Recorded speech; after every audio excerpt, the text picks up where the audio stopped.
Don't all speak at once. Kevin, after 2 days off, how'd you guys look like doing this? Tough practice today. Got focused more on shape. We did a lot more things to test the mind and fatigue. Very lengthy, hard, very physical practice, but a very good one. It felt like a playoff practice today, but it's a very good one.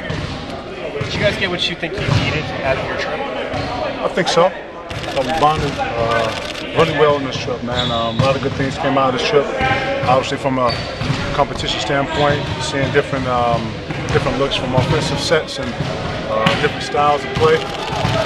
But overall, man, the Turkey and Milan, especially Milan was a real good bonding trip for everybody. But overall, a success. Feels good to be back home. But overall, yeah, a good trip. Outside of the basketball part, outside of the bonding part, was the basketball part a little tougher because of the travel and just the logistics of the whole thing? But that's you know what? That's the part that tests the mind when you fatigue. The travel, you got 4 games, 5 days, 8 nights, 5 games, things that really test the mind, really pushes the body physically. These are the things that kind of mimic that, so to speak.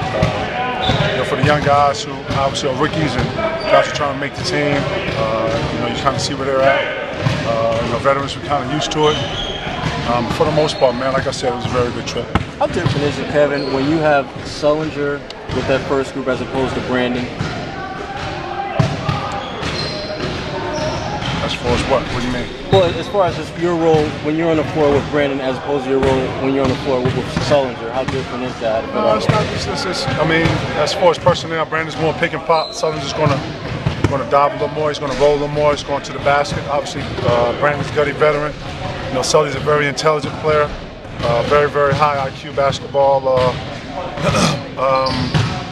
But from personnel, you still have to talk, still have to communicate as bigs.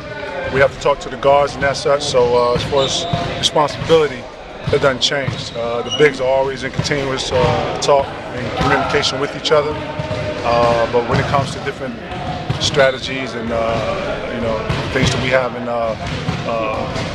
game strategies, obviously that's personnel. But for the most part, I still have to communicate with both of them. Still have to be loud. Still have to be continuous talk.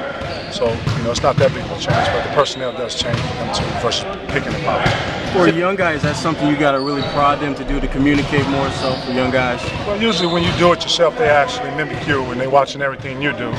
So you're sitting over there bullshitting, they tend to bullshit. That's why I don't really talk a lot. I like to actually be the example. Anything they have after practice that I can help them with, I kind of pull them to the side, show them different things. We watch a lot of film in the locker room, talk. With these young guys, man, I just try to be there for when they need me. I'm not a guy to push myself on anybody. If anything they want to know, anything they have that they're having trouble with, I try to be accessible to them. You talked about being pushed physically and mentally. Where does that help this team in the long run? At what point will it kind of pay dividends? Second half of the season is probably the hardest because that's when you play a lot of more games. Second half of the season is a lot of people hit the wall, as you hear. I know you heard that phrase before. As much as you don't like, as much as some players play it down, it does exist. But when you push through that, it's continuous. Being disciplined to your routine, being disciplined to your habits. When you tend to get tired, you tend to take shortcuts. But if you can push through that, find somewhere milling it, find somewhere to where you don't have a point, and when you don't have a peak, in my years, I've been successful just by pushing through. Not saying that you're not going to make mistakes and you're not going to look bad, you're not going to have some shitty days, but for the most part, it gets you through, man. It gets you through. The mental part of this game is just as hard as the physical.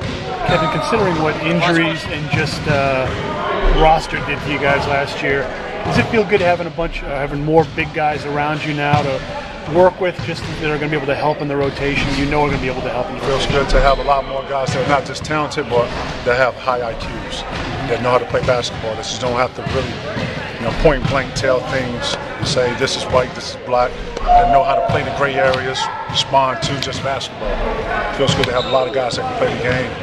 Jeff Green's back, guys like that can create offense. That know that if you get hung up on the screen, that's an automatic switch. Those things, versus saying it, versus thinking it or guessing it.